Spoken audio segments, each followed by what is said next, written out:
Hello, I'm Dr. Tom Mudd from the University of Edinburgh in the UK. The project I'm talking about here looks at a particular long-standing musical practice based on using feedback within mixing desks as musical instruments.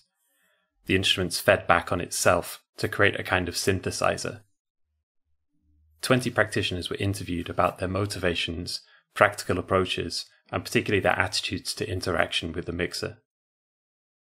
This provides rich insights into the complex relationships between creative practitioners and their technologies, suggesting counterintuitive ideas around control and interaction. While this area of practice may be relatively niche, it provides a usefully exaggerated example of the complexity of interaction encountered with many acoustic musical instruments, helping us to tease out and explore the importance of this complexity and its role in a much broader set of creative practices, and to identify important contrasts and therefore possibilities for creative digital interactions. So what is the no-input mixer, or the feedback mixer? Usually with a mixing desk you have some kind of external audio signal and you're modifying that in some way and sending it out. With the no-input mixer, obviously that's not there, and we have instead a feedback loop where we send some kind of output from the mixer back round to the input, forming a loop. When the gain on that loop is sufficiently increased, we hear a tone.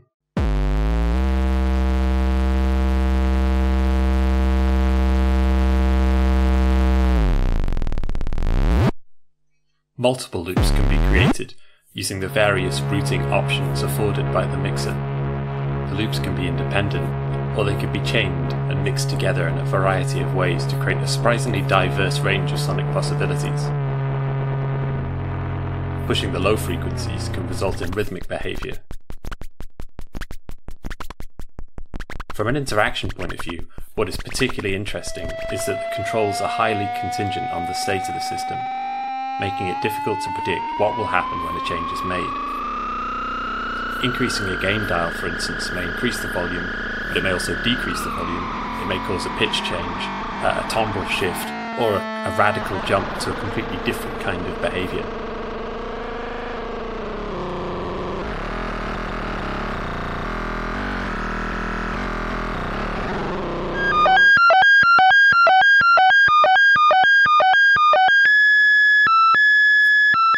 Musical practice is usually thought of in terms of discrete events, notes like a C or a G, or rhythmic units, and durations for which these notes sustain. We think of musicians as playing these notes directly. On the other hand, acoustics research on bows, strings, reeds, columns of air, and so on paints a much more complex picture of what's going on in musical instruments. Things are obviously much more continuous. There are complex relationships between the way the bow interacts with the string, the way the vibrations of the string interact back on the bow, or the way a reed induces oscillations in a tube as is then itself regulated by those standing waves in the tube. From this point of view, notes are metastable entities.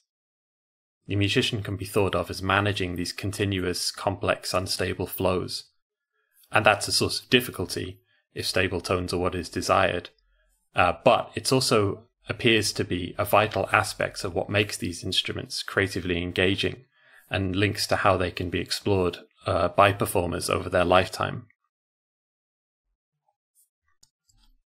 For this study, 20 artists were interviewed, reflecting a range of levels of experience with the mixer. Some participants have been performing with the no-input mixer for decades, some have started quite recently. Participant data has not been anonymized, and quotes used in the paper are attributed to named participants. This is in order to ensure that the artists receive credit for their insights, and to allow you to further explore work by these artists that might help to further develop this research. Where possible, pre-existing video and audio recordings of the performer playing with the mixer were used as a way to prompt the discussion. The semi-structured interview questions are provided as supplementary material to the paper. Thematic analysis was used to explore and analyze the interview data. Codes were created, and 3 key themes developed of particular relevance to interaction. Firstly, the joy of the unknown. Secondly, immediacy, rawness, particularly where these things were connected to or contrasted with digital interaction. And thirdly, comparisons with acoustic instruments. Even where practitioners spend a lot of time thinking about the process and seeking to understand it, there's an acceptance and a thrill in the unknown and the potential for the unexpected. When asked to describe a particularly happy moment using their instrument, the most common response was to point to situations where suddenly something that had never happened before started to happen. In many cases, these were sounds or behaviours that the artists never managed to recreate at a later point. So the search is a big part of the appeal of the nature of the interaction, and the feedback plays a significant role here. Thijs Ham, one of the artist participants, put it like this: no input mixing is the gift that keeps on giving, because you just basically change one minor aspect of it, and instead of being a slight variation, it becomes this whole new world that you can explore again. There were two aspects to immediacy. A temporal immediacy, where the mix was described as being as fast as an acoustic instrument, in contrast to digital systems where latencies were perceived. Secondly, the sensitivity of the inputs was very appealing. The slightest nudge of a dial may send the sonic behavior spiraling into different territory. The first point particularly presents a further motivation to explore very low latency systems for audio interaction, as afforded by the Bella platform, for example. Both the first and second points on immediacy also connect to this idea of the no-input mixer being a very raw instrument. Participants often felt as though they were in touch with the bare electricity in the circuits, even in comparison to other analog synthesizers.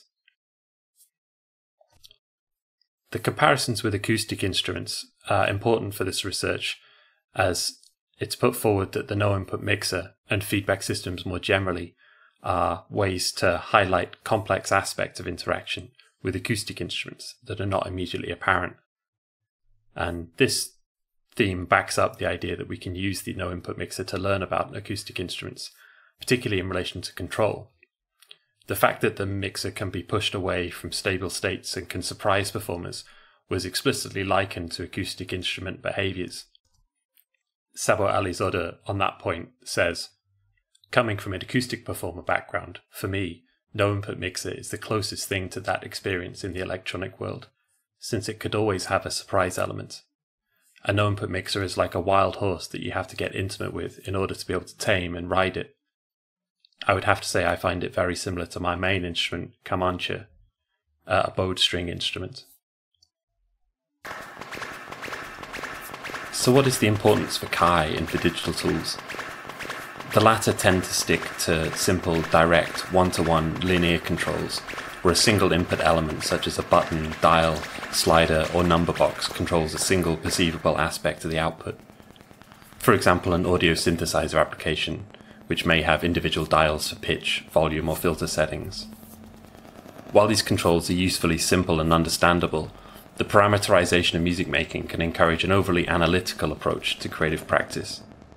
As acoustics research in the physical world, such simple, discrete, direct relationships tend to be the exception rather than the rule, but in digital interactions, these are the default, and more dynamical interactions would need to be specifically designed into the system.